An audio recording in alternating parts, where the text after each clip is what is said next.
വിധി പറഞ്ഞതും ഒരു ലേഡി ജഡ്ജ് തന്നെയാണ്. അതിജീവിതയ്ക്ക് വേണ്ടി വക്കാലത്തെടുത്തത് ഒരു ലേഡി, നീതിയുക്തമായി നിൽക്കുന്ന അഡ്വക്കേറ്റ് മിനി അഭിഭാഷക. അപ്പോൾ നമ്മൾ ഈ സ്ത്രീകൾക്ക് വേണ്ടി, പക്ഷെ നമ്മൾ തളരരുത്. കാരണം നമുക്ക് ഇതിന് മേലെയും നമുക്ക് കേസുകൾ ഫൈറ്റ് ചെയ്യാം, വിധി വാങ്ങിച്ചെടുക്കണം. കാരണം ഈ അതിജീവിത കടന്നുപോയ ഒരു മെന്റൽ ട്രോമയുണ്ട്.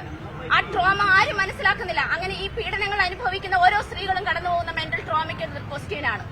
അവരെ ആര് സംരക്ഷിക്കപ്പെടും? ഇന്ന് അവർ കടന്നു പോകുന്ന മെന്റൽ ട്രോമ ഉണ്ടാവാം. അവർക്ക് വേണ്ടി, നീതിക്ക് വേണ്ടി വാദിച്ച അഭിഭാഷക കടന്നു പോകുന്ന ഒരു മെന്റൽ ട്രോമ ഉണ്ടാവാം. ഞാനും ഇതുപോലെ ഒരുപാട് കേസിൽ കടന്നുപോയിട്ടുള്ള ഒരാളാണ്. അതുകൊണ്ട് തന്നെ എനിക്കറിയാം, ഇങ്ങനെ ഒരു വിധി ഞാൻ ഒരിക്കലും ഒരു അഭിഭാഷക എന്ന നിലയിൽ ഞാൻ ഒരിക്കലും പ്രതീക്ഷിച്ചില്ല സ്ത്രീകൾക്ക് നീതി കിട്ടും. കാരണം അതിജീവിത വ്യക്തമായ തെളിവുകളുണ്ട്. അതായത് ഇതിൽ നേരത്തെ ഒരാൾ പറഞ്ഞു കേട്ടു, പിന്നെ ഇമോഷണൽ അനുസരിച്ച് ജനങ്ങളുടെ വികാരത്തിനനുസരിച്ച് കോടതിയോട് പ്രവർത്തിക്കാൻ ആരും പറഞ്ഞിട്ടില്ലല്ലോ.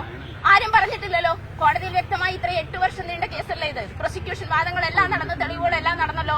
ഇത്രയും സമയമെടുത്ത് കോടതി കണ്ടെത്തുമ്പോൾ അത് നീതിയുക്തമായ ഒരു വിധിയായിരിക്കണം. നീതി 8 വർഷം അതിജീവിത കടന്നുപോയതാണ്. അപ്പോൾ ഒരു വിധി പറയുമ്പോൾ, ഇനി വിധി പറയാൻ ബുദ്ധിമുട്ടുണ്ട്, പ്രശ്നമുണ്ടെങ്കിൽ മാന്യമായി രാജിവെക്കണം. എനിക്കിത് പറയാൻ പറ്റില്ല, ഈ വിധി എനിക്ക് പറയാൻ പറ്റില്ല, കാരണം എനിക്ക് പ്രശ്നങ്ങളുണ്ട്. എന്നാലും നമ്മൾ എത്തിക്സ് വിട്ട് കളിക്കരുത് എന്ന് തന്നെയാണ് എനിക്ക് പറയാനുള്ളത്. ഈ വിധിയിൽ ഞാൻ ഒട്ടും സാറ്റിസ്ഫൈഡ് അല്ല എന്നുള്ളത് തന്നെയാണ് എനിക്ക് പറയാനുള്ളത്.